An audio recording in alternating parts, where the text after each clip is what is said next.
వనే కోటేశ్వరరావు గారు మనతో పాటు జాయిన్ అవుతున్నారు. కోటేశ్వరరావు గారు నమస్తే సార్, వినిపిస్తుందా? వినిపిస్తాను. సో ఎట్లా చూడాలి విజయ్ చేస్తున్నటువంటి ప్రకటనను? So in front there is crocodile festival అన్నటువంటి లైన్కు మొన్న జరిగినటువంటి అరెస్ట్ కానీ, ఇప్పుడు అవినీతి ఫైల్స్, అవినీతి చిట్టా మొత్తం నా దగ్గర ఉంది, ఇప్పుడే బలవంతం చేయొద్దు, సమయం వచ్చినప్పుడు నేనే ఓపెన్ చేస్తా తన టేబుల్ మీద ఉన్నటువంటి ఫైల్స్ అని చెప్తున్నారు. సో ఒక గ్రౌండ్ వర్క్ జరుగుతుందా డిఎంకే పైన? ఉదయనిధి స్టాలిన్ త్రిష మీద పరోక్షంగా చేసినటువంటి వ్యాఖ్యతోటి ఆ రోజు అరెస్ట్ జరిగింది. అది తొందరపాటు అనేటువంటిది మనకి అర్థమైపోయింది. సరే, దాని గురించి పెద్దగా పట్టించుకోవాల్సినటువంటి అవసరం లేదు. ఇక మా దగ్గర అవినీతికి సంబంధించినటువంటి చిట్టా లేదా ఫైల్స్ ఉన్నాయి, అవసరమైనప్పుడు బయట పెడతాము అనే మాట విజయ్ నోట్ నుంచి వచ్చిందంటే ఇతర రాజకీయ నాయకులకి విజయ్కి పెద్ద తేడా ఏం లేదనేటువంటి సంకేతం దాని నుంచి వచ్చింది. అవినీతిని ఎప్పుడో బయటపెట్టే వాళ్ళ దగ్గర నిజానికి ఆధారాలు ఉంటే అటువంటి వాళ్ళు, బాధ్యులైనటువంటి వాళ్ళ మీద కేసు ఇనిషియేట్ చేయాలి, దర్యాప్తు చేయాల్సినటువంటి బాధ్యత ఉంటుంది. అలా కాకుండా నా దగ్గర ఫైల్స్ ఉన్నాయి, వాటిని నేను అవసరమైనప్పుడు బయటపెడతాను అంటే ఏమన్నా బేరం ఆడుతున్నట్ట. మీరు మౌనంగా ఉంటే నేను తెరవను, లేదు మీరు నోరు తెరిస్తే నేను ఈ ఫైల్ తెరుస్తానని చెప్పేసి అటువంటి సంకేతం ఏమన్నా ఇస్తున్నాడా అనేటువంటి ప్రశ్న కూడా వస్తుంది. అందుకని ఆ విధమైనటువంటి ప్రకటనలు కనుక విజయ్ కొనసాగించేట్లయితే భవిష్యత్తులో ఇతర పార్టీలకి విజయ్కి పెద్ద తేడా ఏమి లేదు అని జనం నిర్ధారణకు వచ్చేటువంటి అవకాశం ఉందనేది నా అభిప్రాయం. అందువలన ఏదైనా ఒక ప్రకటన చేయబోయే ముందు దాని యొక్క పర్యవసానాలు ఎట్లా ఉంటాయి, రియాక్షన్స్ ఎట్లా ఉంటాయి ఏమిటనేటువంటిది ముఖ్యంగా ముఖ్యమంత్రులు కావచ్చు, లేదా ప్రధానమైనటువంటి బాధ్యతల్లో ఉన్నటువంటి ప్రతి వాళ్ళు కూడా జాగ్రత్తగా ఆచితూచి వ్యవహరించాలనేది నాకు. సరే, 100 రోజుల్లో అంటే విజయ్ నేర్చుకుంది ఏంటి, విజయ్ నేర్చుకోవాల్సింది ఏంటి? సో గత పాత పద్ధతే మళ్ళీ రిపీట్ అవుతోంది. అరెస్ట్ల పర్వం కానీ, లేదంటే ఈ మాట్లాడుతున్నటువంటి మాటలు కానీ, లేదంటే ఇంకా 2 ఫైల్స్ ఉన్నాయి అవి సందర్భం వచ్చినప్పుడు ఓపెన్ చేస్తా అని చెప్తున్నటువంటి వార్నింగ్స్ కానీ, అంటే అవుట్రైట్గా పోతున్నాడా విజయ్? ముక్కుసూటిగా పోతున్నారా? సో రాజకీయ వ్యూహంతో పోతున్నారా? సో ఈ 100 రోజుల పాలన ఎట్లా చూడాలా? 100 రోజుల పాలనని మనం అసెస్ చేసి ఫెయిల్ అయిందనో లేకపోతే సక్సెస్ అయిందనో ఆ విధమైనటువంటి నిర్ధారణలకు రావడం సరైనది కాదు అనేది నా అభిప్రాయం.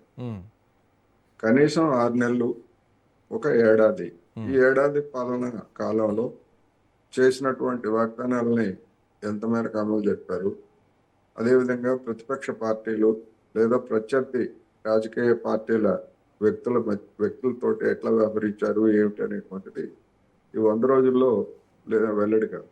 రాబోయేటువంటి రోజుల్లో అది ప్రతిపక్షం మీద కూడా ఆధారపడి ఉంటుంది.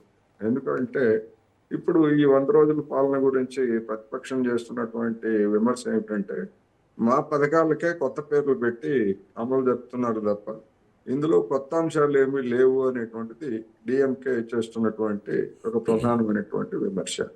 అలాంటి విమర్శలు సంక్షేమ పథకాలు అమలు జరుపుతున్నటువంటి అన్ని రాష్ట్రాల్లో గతంలో కూడా వచ్చాయి. ఆంధ్రప్రదేశ్లో అదే విధమైనటువంటి విమర్శలు వచ్చాయి. తెలంగాణలో కూడా పథకాలు పేర్లు మార్చారు తప్ప అవే పథకాలు అనేటువంటిది వచ్చింది. బహుశా తమిళనాడులో కూడా అదే ప్రక్రియ ప్రారంభమైనట్టుంది. అందుకనే డిఎంకే ఆ విధమైనటువంటి విమర్శ చేసింది. అయితే మరి అసలేమీ వాగ్దానాలను అమలు జరపలేదు అంటే కొన్ని వాగ్దానాలని చొరవ తీసుకొని అమలు చేసిన మాట వాస్తవం. అయితే విజయ్ చేసినటువంటి వాగ్దానాల యొక్క మొత్తం విలువ ఎంత, దాన్ని అమలు జరపడానికి తమిళనాడులో ఉన్నటువంటి ఆర్థిక పరిస్థితి అనుమతిస్తుందా, లేదు దానికి ఏమన్నా ఒక రోడ్ మ్యాప్ ప్రకటించి తాను చేసినటువంటి వాగ్దానాలని ఏ విధంగా ముందుకు తీసుకెళ్తారనేటువంటిది ఇంకా విజయ్ ప్రకటించలేదు. అందువలన బహుశా ప్రకటిస్తారని మనం ఆశించాలి. ఎందుకు అంటే ఎంతో అనుభవం కలిగినటువంటి చంద్రబాబు నాయుడు కానీ, లేకపోయేట్లయితే పార్టీ పరంగా ఎంతో అనుభవం కలిగినటువంటి రేవంత్ రెడ్డి సర్కార్ కానీ తాము చేసినటువంటి వాగ్దానాల అమలుకు సంబంధించి ఇంతవరకు వాళ్ళు ఏమి రోడ్ మ్యాప్ ప్రకటించలేదు. మేము ఈ లోపల ఇది చేస్తాము, ఈ లోపల ఇది చేస్తాము. ఎందుకంటే ఈ 2 తెలుగు రాష్ట్రాల్లో కూడా ఆర్థిక పరిస్థితి సజావుగా లేదు. అందుకనే ఈ విధమైనటువంటి పరిస్థితి ఉన్నది. అట్లా చూసుకున్నప్పుడు తమిళనాడు పరిస్థితి కూడా అంతే. అత్యధికంగా రాష్ట్రాలకు అప్పులు ఉన్నటువంటి రాష్ట్రాల్లో తమిళనాడు కూడా అగ్రశ్రేణి రాష్ట్రాల్లో ఒకటిగా ఉంది. అందుకని అక్కడ పరిస్థితి కూడా ఇదే. ఏమైనప్పటికీ అపరిమితమైనటువంటి వాగ్దానాలు అమలుకు వచ్చేసరికి ఇలాంటి ప్రతిపక్షాల మీద వాళ్ళ లోపాలు మాకు తెలుసు, వాళ్ళ సంగతి మేము చూస్తాము, ఇట్లాంటివన్నీ మాట్లాడుతున్నారంటే మీరు మా వైఫల్యాల మీద లేకపోతే మా మా మీద విమర్శలు చేయకూడదు అనేటువంటి సంకేతాన్ని విజయ్ ఇచ్చినట్టుగా నాకు అనిపిస్తుంది. సార్ దీంట్లో అంటే ఒక ఎన్నికల ప్రచారం సమయంలో కానీ టీవీకే పార్టీ ఏర్పడ్డటువంటి టైంలో ఉన్నటువంటి విజయ్ వేరు, అప్పుడున్నటువంటి దూకుడు స్వభావం వేరు, ఇప్పుడు ప్రభుత్వం ఏర్పడి ముఖ్యమంత్రిగా బాధ్యతలు చేపట్టిన తర్వాత మనం చూస్తున్నటువంటి విజయ్ వేరు. సో కొంత కూల్ అండ్ కామ్గా పని చేసుకుంటూ వెళ్ళిపోతున్నారు. బట్ కమింగ్ టు ప్రతిపక్షం విషయానికి వస్తే ఉదయనిధి స్టాలిన్ ఆల్రెడీ అనుభవం ఉన్నటువంటి వ్యక్తి, అసెంబ్లీ వ్యవహారాల గురించి తెలిసినటువంటి వ్యక్తి.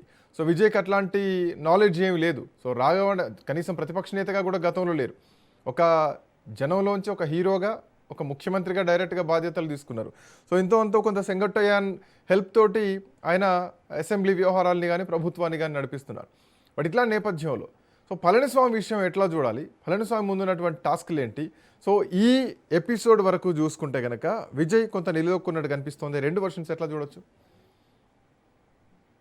ఇప్పుడు విజయ్కి పరిపాలన అనుభవం లేదు, రాజకీయపరమైనటువంటి అనుభవం కూడా లేదు. లేదు.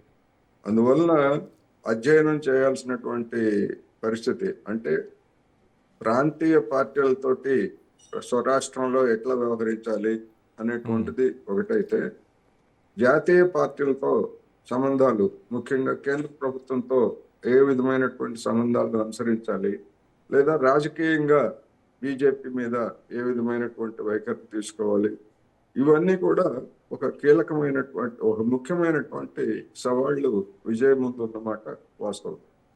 అయితే ఇప్పటి వరకు ఎన్నికలకు ముందు బీజేపీ పట్ల ఏ విధమైనటువంటి విమర్శనాత్మక వైఖరిని కలిగి ఉన్నారో ఇప్పటికీ అదే కొనసాగుతూ ఉంది అనేటువంటిది ఒక వాస్తవం.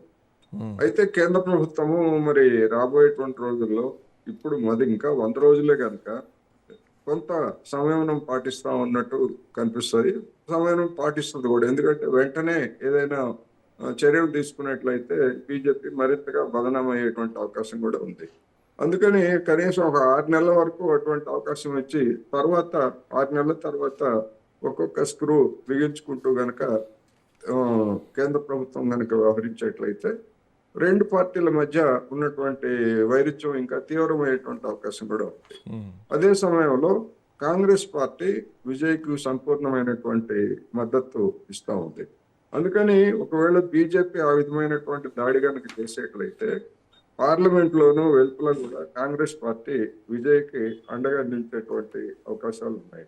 అదేవిధంగా విజయ్ ప్రభుత్వాన్ని ఏర్పాటు చేయడానికి అవసరమైనటువంటి మద్దతు సిపిఎం, సిపిఐ కూడా ఇచ్చాయి, ఇతర పార్టీలు కూడా ఇచ్చాయి. అయితే వాటికి ఉన్నటువంటి బలం పరిమితమే అయినప్పటికీ ఇప్పటికీ అది కీలకమైనటువంటి బలంగానే మనం చూడాలి.